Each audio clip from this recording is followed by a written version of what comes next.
And as I wait, I'll rise up like the eagle, and I will soar with you. Your spirit leads me on in the power of your love.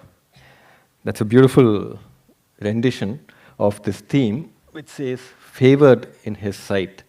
When we were contacted saying, could we give the message, I was thinking of something that Graham Kendrick once said when he was here in this auditorium having a little worship session for people interested in worship. And he said, often, and he said, always, I'm very wary about the songs I write, the lyrics and the tune I put into them, because many a time in a church service, people go home with the songs in their mind, and I realized that if the songs are not theologically and biblically right, I may be actually doing a lot of injustice.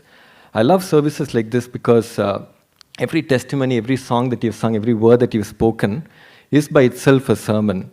And I thank God for giving me this opportunity to stand here. My first interaction with the batch of 2018 BSc Nursing was when, as a family, we participated in their retreat. And it was an exciting time for us because for our family, it helped us find some purpose in why we were in CMC. And we talked about the faithfulness of God at that time. This time I took the easy way around. I just asked Irene to send one question to some of the students saying, why would you want the favor of God? I thought I'll just read out the responses and that's the end of the sermon. I did prepare a message, but going through a lot of the messages and the short things that a lot of you had written, I think it's covered in some of the things that I will be talking to you about. I'll give you 3 little stories from my own life when I wanted favor. One was when I was a 12th standard student. I did not have a driver's license, and I was driving a moped. Some of you may not know what a moped is. And I was coming back from church, really bad guy. At this junction, me and my friend got stopped by a cop and asked for a license, and we said, sorry, I don't have a license. I desperately wanted favor in the eyes of the cop because I had just 10 rupees in my pocket. Second situation, I've been through a lot of work-related, job-related, and course studies-related interviews. Some have been good, some have not been so good. And every time at the end of the interview, I'd said, God, grant me favor in the eyes of these examiners or in the eyes of these interviewers. And the third situation, Becky and me had an arranged marriage, usual situation. So, we met in the presence of our parents, very carefully arranged meeting, and we were given a week or 2 to talk to each other and decide, and something clicked in me, and at the end of 1 week, I desperately wanted to say, will you marry me, to her? And that was a situation when I was hoping for favor in her eyes. And just before I popped the question, I got a phone on the internal phone saying, doctor, there's a child with a seizure, can you come and see? To cut a long story short, a few months later, we were engaged and the child was discharged in 3 days, so all ends well. So we, in our day-to-day life, are looking for to be favored in the eyes of the humans we interact with. Sometimes it works well, sometimes it doesn't work well. So I'll throw 3 questions to you, mainly to the graduating nurses, but also to all those others watching. And in a short 10 or 15-minute journey, let's try to answer these 3 questions. The first question is, do you need God's favor? And the second question is, why do you need God's favor? And the third question is, what are the consequences of having God's favor on you?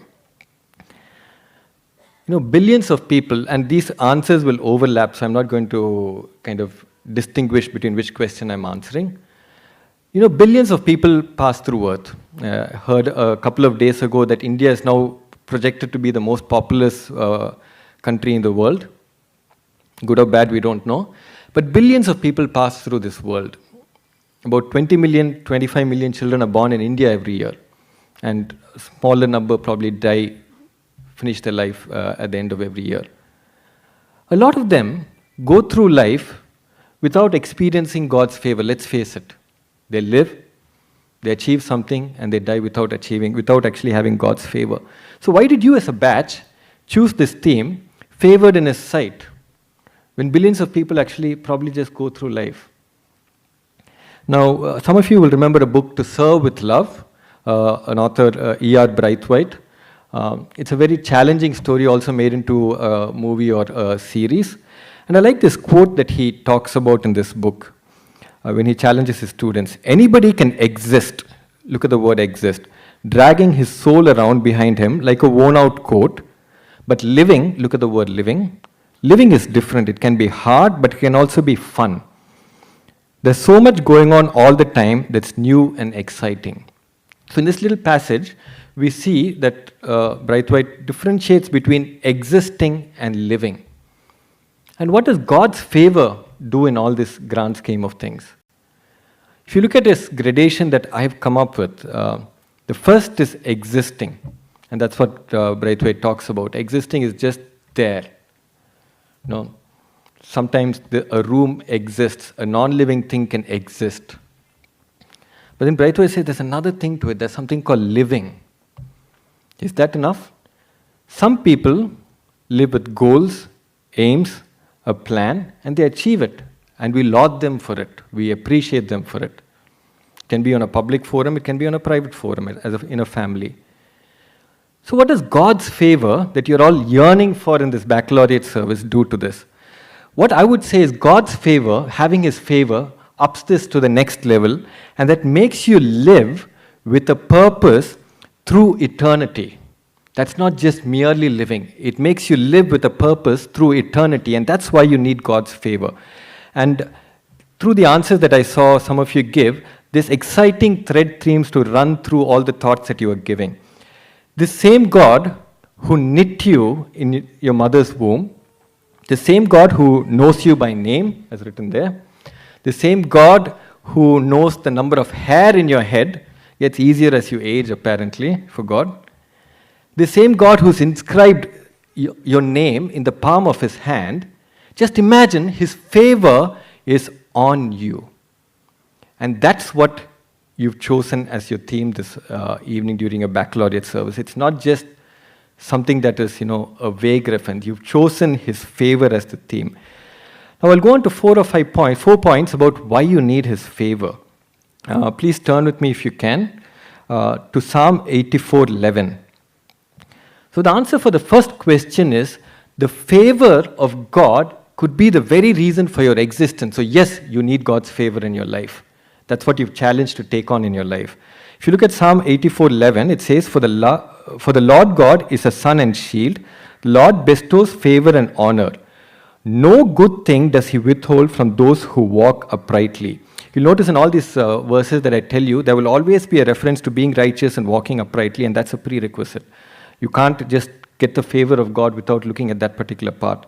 So the first reason is no good thing does He withhold from you if you have His favor. And good is different in the world sense. Some of them will, if you ask what's good food, they'll tell you, if I could go to the Taj and have one of their 3-course, 5-course meal, that would be good. But trust me, what's a good meal is when you worked hard through the day and you come back and eat sambar rice or chapati with sambar, that is a good meal. God's standard of being good, of not withholding any good thing to you, which is what happens when His favor is upon you, is very different. Often, He talks about healing rather than a cure. You're in a profession where you will yearn for a cure, you will always achieve healing, but sometimes you will lose lives. And that is challenging. But God's favor means that you will always be challenged with giving healing out to the people you interact with. And God's goodness doesn't mean that He's going to protect you from the storm. Through the testimonies, we know that you went through quite a few storms in your undergrad years, and those storms will get more and more complex. God will not protect you from entering these storms. He would rather preserve you in the midst of these storms. And that's what God's goodness is. When He says, every good thing I will give you, that's the good things that He's talking about. Let's move on to Psalm 35. Psalm 30, verse 5. For His anger is but for a moment, and His favor is for a lifetime. This is not just a baccalaureate service theme that you're having. You've asked for His favor for a lifetime. Okay, and that's a challenge. Weeping may tarry for the night, but joy comes with the morning. The second word that I'd like to put to you is joy. The reason you want God's favor on you is joy. Not just feeling good, not just feeling happy, not just an emotion, it's joy.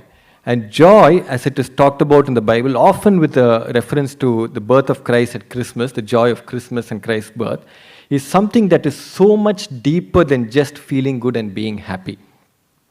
Eating a good meal can make me happy, but it doesn't give me joy. Joy is something much deeper. In fact, it says, when you have the song, joy like a fountain. I still don't understand what that means, but that means that the joy that God gives is going to be unspeakable. It's so unspeakable that looking at a fountain is probably gushing out water is what is going to be the way of expressing that joy. You can't put it in words. And that is the second thing that the favor of God gives you. It gives you joy, more than just being happy. If you move on with me to Psalm 90:17, this is incidentally a psalm by Moses, and you've chosen Exodus 33, which is again a conversation between Moses and God. Let the favor of the Lord our God be upon us, and establish the work of our hands upon us. Yes, establish the work of our hands. Moses in Deuteronomy refers to the work of hands in quite a few situations. And you're all in a profession where you will be working with your hands and your mind and your thoughts and your intelligence. And what it says, when God's favor is on you, He will establish the work of your hands. Now, although this is very encouraging, it brings us to the next question. What if God's favor is not on us?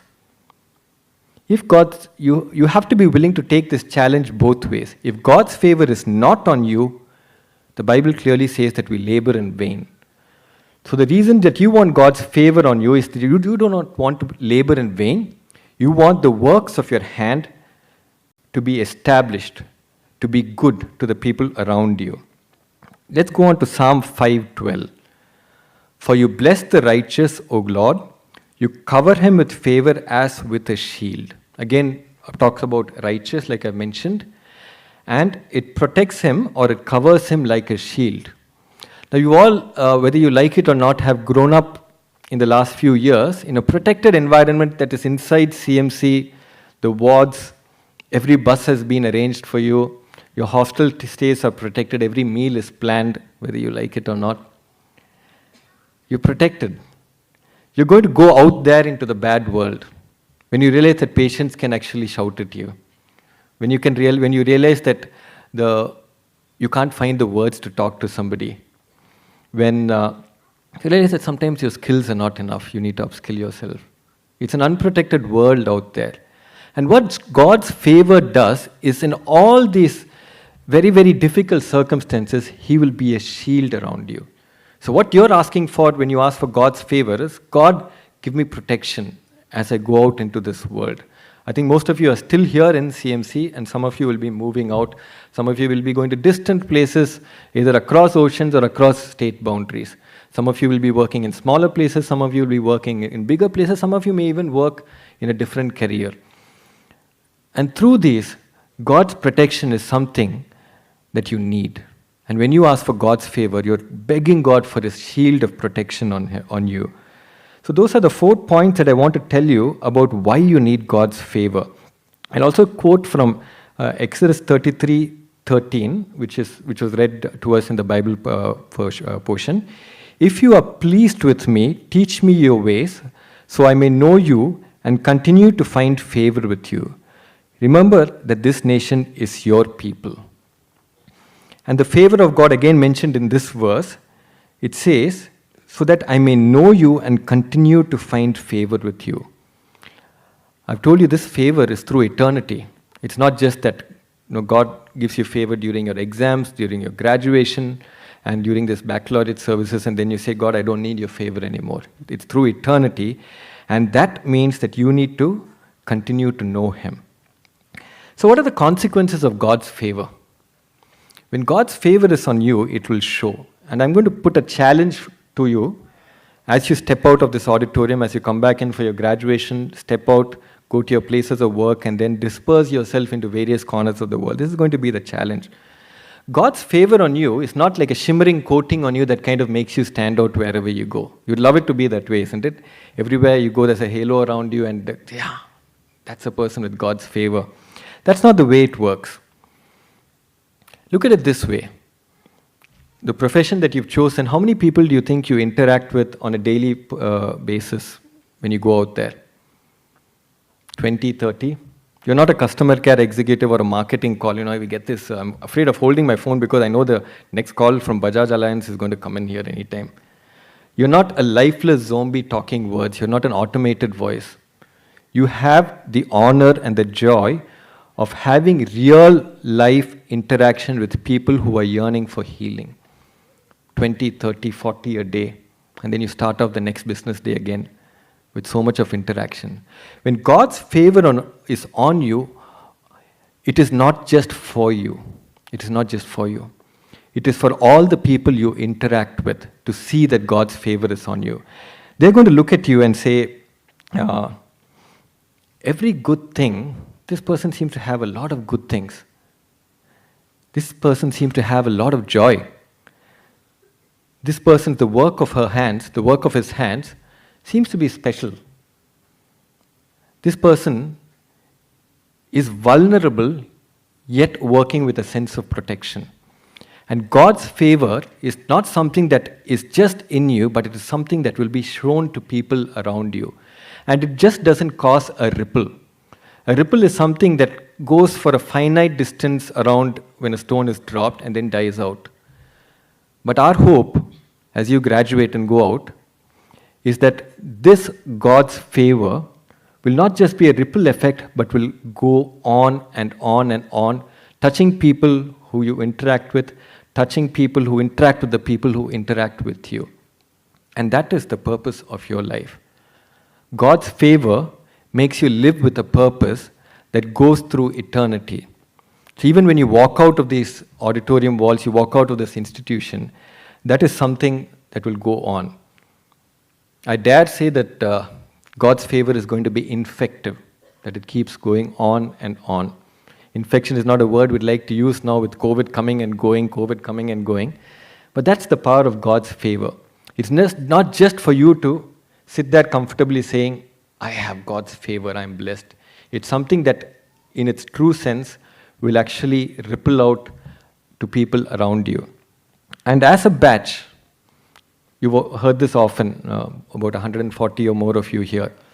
God has placed you together as a batch. And that means that God's favor is something that you need to bestow on each other. Over the next few years or decades, don't give up on each other. Don't give up communicating with each other. Each of you will take different paths. But remember, on our baccalaureate service, we talked about God's favor, and 10, 20 years down the line, we want that favor to be amplified. I hope that that will be the prayer that each one of you have. And as a community, as we bless you, I'll just tell the words of a song that is very popular and talks about generations who are blessed by God's favor. It's a familiar song called The Blessing that for some reason during COVID people loved singing, especially virtually. And it says, may His favor be upon you and 1,000 generations, and your family and your children and their children and their children. That will make sense to you a little later on. And it also says, may His presence go before you and behind you and beside you. That's protection. All around you and within you. He is with you. He is with you. Do not take the favor of God lightly. This is something that will help you live with purpose throughout eternity. God bless each one of you, and thank you for inviting me to speak to you. And I just hope that as each of you go on, the excitement of God's favor in your life will be with you through eternity. Praise God, and thank you once again for this opportunity. God bless each of you.